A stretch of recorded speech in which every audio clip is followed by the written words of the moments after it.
সেটা যেই হোক না কেন, শান্তনু বা আরাবুল তো কোন ছাড়। এখানে মমতার মর্জিতে দল চলে, আর তার সঙ্গে ওই 4-5 জন 6 জন তারা হাওয়া দেয়।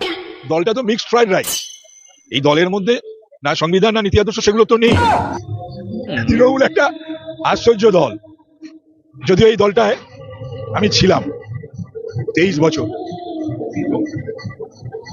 অনেকেই আজকে আক্ষেপ করছে হয়তো আমার মতন, সিপিএম এর অন্যায় অত্যাচার, অপশাসন, বাংলার প্রতি বঞ্চনা, উন্নয়ন বিমুখতা, এসব থেকে মুক্তি পেতেই তো মানুষ সকলেই জাত পাত ধর্ম বর্ণ পতাকার গোড়ামি নির্বিশেষে মমতার পাশে দাঁড়িয়েছিল বা সাথ দিয়েছিল।